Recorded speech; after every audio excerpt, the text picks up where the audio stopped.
Tonight, on a special edition of Next from the Auraria Campus, Denver's mayor warns drivers they're no longer king of the road. Slowing down your drive is not the problem, it's the point. What a dollar will buy you in Denver's housing market. One zip code, 3 homes. It's a real eye-opener. The biggest court ruling that no one is talking about. It could shake up thousands of criminal convictions across Colorado. And ahead of tonight's Millennial Town Hall with the mayor, who are this state's millennials? And why do so many of them live in one unexpected county? Live from the Auraria Campus, this is Next. Welcome to St. Cajetan's on the Auraria Campus, site of tonight's Millennial Town Hall with Denver Mayor Michael Hancock. Students and millennials, including this one, will question the mayor about the cost of living in Denver, development, and how we get around town. Topics that we will first discuss here tonight on Next. We begin, though, with the potential for chaos in our court system due to a legal decision that we are reporting for the first time here. There are thousands of people in Colorado serving what are now illegal sentences, and that's a problem the state must fix. When our Marshal Zellinger called the Attorney General's office to ask about this, the spokesman sighed and said, "I was expecting this call." Colorado judges have sentenced criminals to illegal sentences, at least based on this state Supreme Court decision, which says when judges sentence someone to prison and probation in the same case, that's an illegal sentence. It needs to be prison or probation. Part of my greatest concern about this decision is the real-life impact on victims. We talked with Boulder County District Attorney Michael Doherty about this Supreme Court decision. In my world, it's been widely known for a month. In his county and others, sentencing someone to prison and probation is often done in sex assault cases, getting a plea deal where a criminal will plead guilty to one charge that comes with a prison sentence and another charge that comes with probation, instead of all prison or all probation. We currently have 50% of the prison population reoffending and returning to prison within 3 years. That places us in the bottom 10 in the United States. So we want to think of ways to help people rehabilitate so they don't go on to reoffend again. And if we do that, we save future victims, the offenders, the taxpayers, and the community. The Attorney General will ask the Supreme Court to reconsider, saying it has a potentially large impact. It's very difficult to say, but I think probably in the thousands. Tom Carberry is a criminal defense attorney who has challenged these split sentences for years. It's a problem, I think, all in all, for the taxpayers, for the victims, and for the public in general. If prisoners want to challenge their sentence, it could result in a new trial, requiring witnesses to retestify, and a new trial would mean added expense to the state. Do you know how many people in Boulder County this impacts? No, we'd have to go back and hand review each case to figure out how many people would be impacted. I checked with the Denver DA, and I was told they don't know how many people this impacts, too. If you think this just automatically changes people's sentences and they'd be released or in front of a judge, nope. Kyle, the onus is on the defendant to bring this case back to a courtroom. Well, this is a colossal mess. Marshall, do we know when it'll be resolved? Well, the Attorney General has until the end of October to try to get the Supreme Court to rehear this. If they rehear it, it could go on for another few months. If the Supreme Court sticks with it, then it's up to the defendants and the inmates to start coming to court and saying, I want out. Pretty wild this is only coming to light now. All right, Marshall, thank you. Denver Mayor Michael Hancock says the number of people driving their cars in this city is unsustainable. And he warns that those drivers should expect inconvenience as more room is made for buses and bikes and pedestrians. We talked about just how many people can be squeezed into this growing city. Buses, bikes, automobiles. At the same time, making sure we have a safe provision for pedestrians. That's the direction of Denver. That has to be the direction of Denver, more so for all of our health than anything. So yes, if I'm an automobile, if I'm driving a car every day, I have to start thinking about the fact that I'm going to share the road with different modes of transportation going forward. At the risk of paraphrasing former Governor Lamb's statement that got him in a lot of trouble, does Denver have a duty to densify? Densifying is important. It's important to make sure that we are thoughtful in terms of how we address this growth without making sure that everybody feels kind of thing. We can continue to grow as a city, but we got to do it strategically, and density is a key part of that. Do we have a responsibility as a city to accept and make room for anybody who wants to live here? I know that can sound like a really elitist, terrible thing to say, but at the same time, if you're looking at somebody who, say, lives on the west side of Denver and they love it here, they love their neighborhood, they don't want to be displaced for density or something else. Is there ever a point when Denver says, nothing against folks coming in, but we are just not in a position to accommodate so many more citizens? Let me answer it this way. If you study the DNA of great cities, what great cities don't do is to get in their own way in terms of desirability and growth. The reality, we recognize there's attrition. People will come, people will go. And the cities that take their foot off the pedal, a la Detroit, Cleveland, are cities that find themselves down the road in a lot of trouble, because you must never stop focusing on how do you want to manage that growth, but how you can keep yourself desirable in a city that people want to live.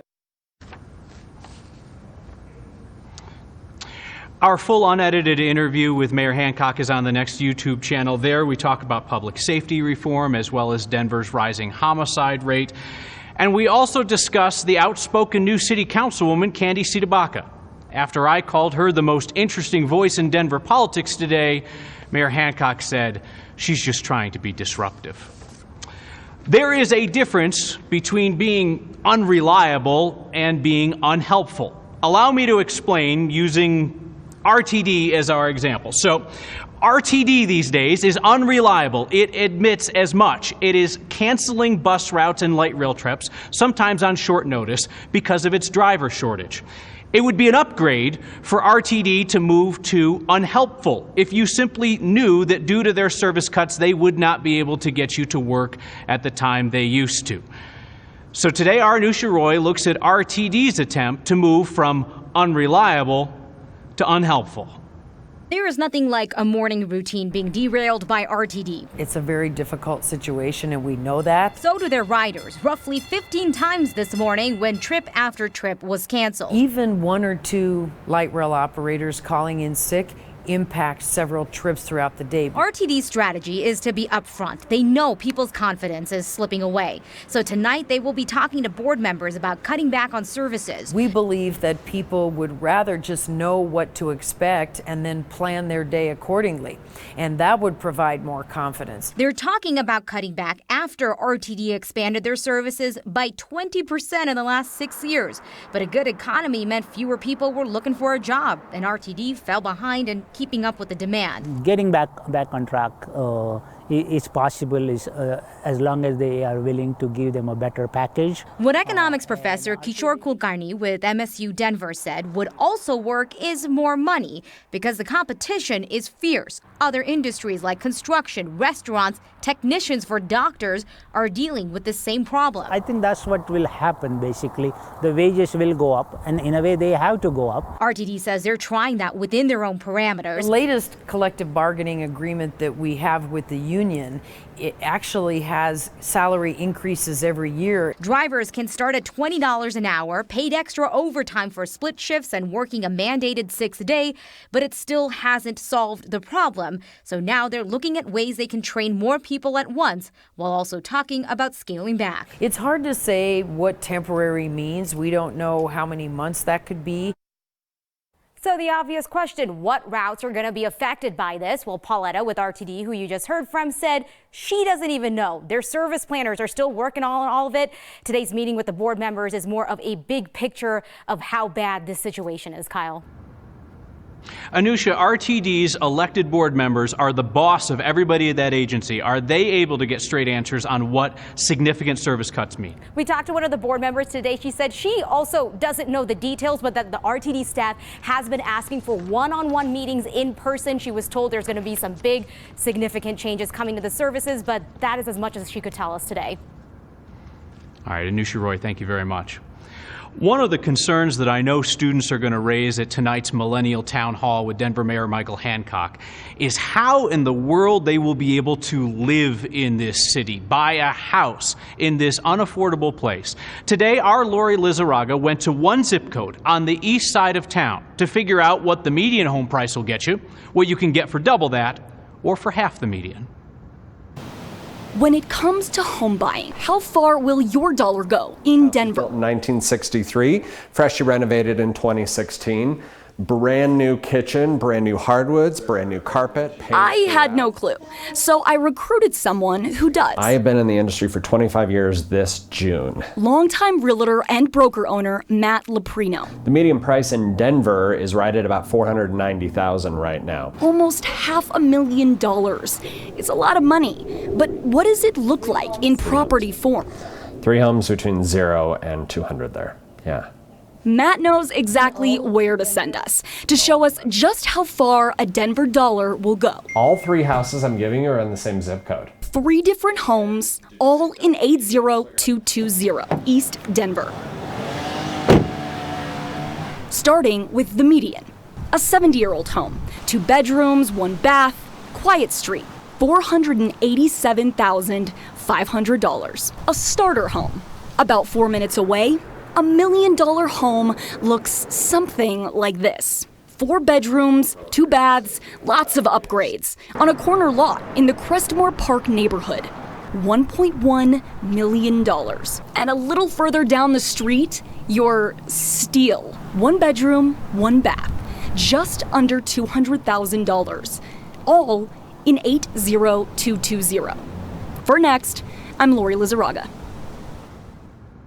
Just needs a little paint, I think. When we return, we have found where the sidewalk ends. It's in South Denver, and it's kind of hilarious. And us millennials are not as young as we used to be. Some true and false about Colorado's largest population group. Next.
Welcome back to St. Cajetan's on the Auraria Campus. Back in the 1920s, the St. Cajetan Parish was meeting in the basement of what was a largely Irish Catholic church.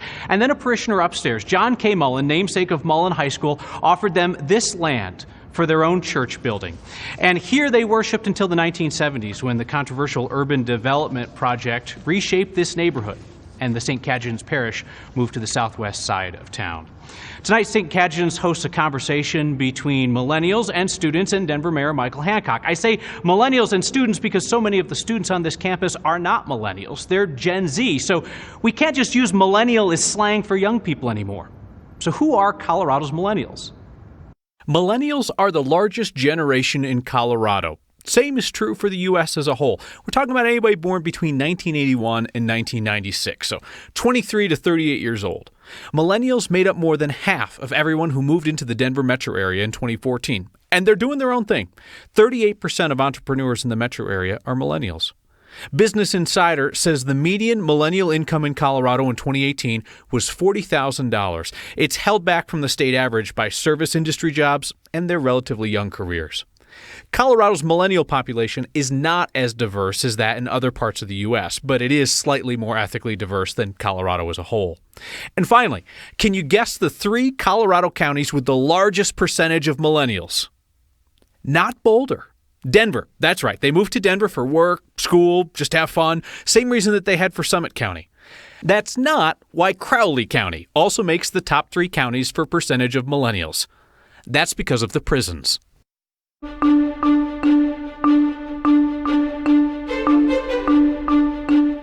Are you ready? I'm tracking 3 storms this week. Storm system number 2 due in here this time tomorrow. Sunshine, 60s today, still dealing with some foothill wind, but here along the Front Range, the winds are easing for many areas. That high at 64 is just about what we'd expect for this time of year, and will be mild again tomorrow. Snow machines on in the high country, and a winter storm watch is out for areas west and south of Denver.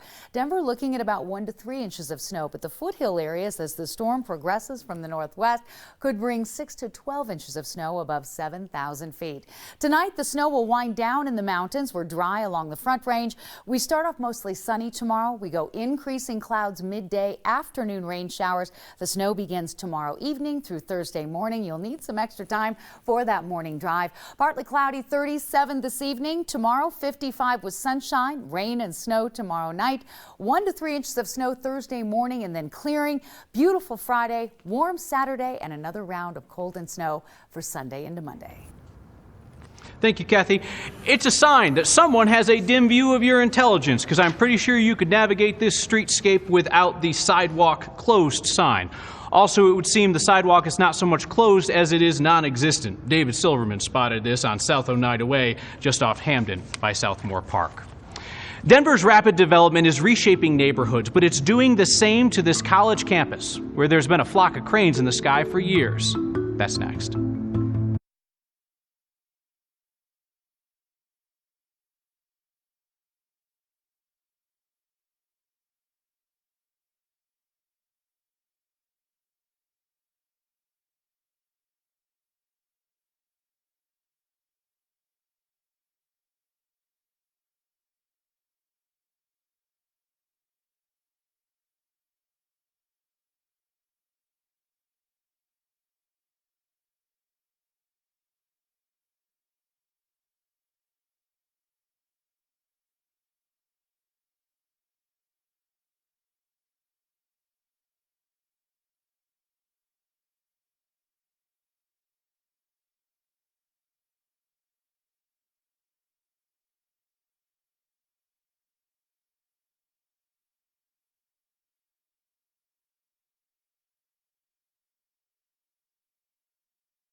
The streets of the Auraria campus can be a little disorienting for all of us who learned this place years ago. Because, I mean, Denver's development has happened here as well, not just in the neighborhood. There's new buildings all over the place.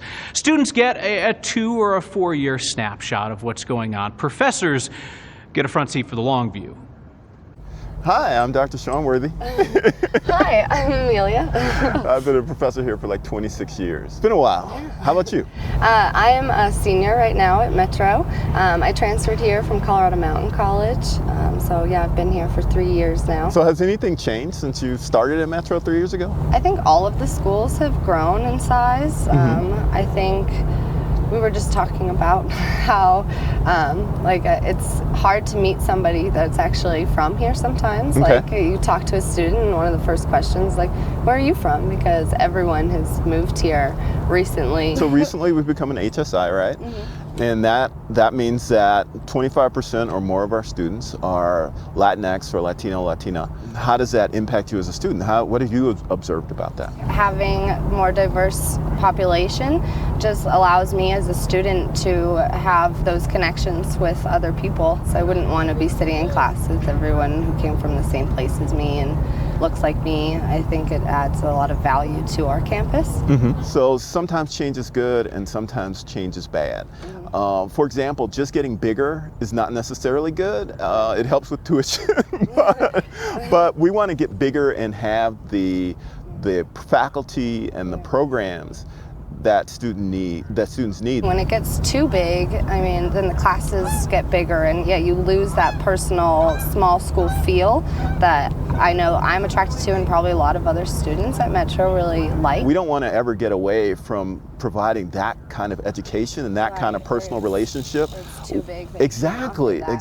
And so, in that respect, growing can be a problem. So I think for me, I would like to see it just kind of stay at the right size, and we have to kind of figure out what that is as we go along and how best to serve our community. You can see more of their conversation on the next YouTube channel. That's also where you can watch our full, unedited conversation with Mayor Hancock from this morning. And our YouTube channel is one of the places where we will be streaming the Millennial and Student Town Hall beginning at 7 tonight. No matter where we are, you get the final word. Your feedback is next.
Students are welcome to come down to St. Cajetan's on the Auraria campus for tonight's town hall with Denver Mayor Michael Hancock. We will be live streaming the event on the next Facebook page and on the next YouTube channel.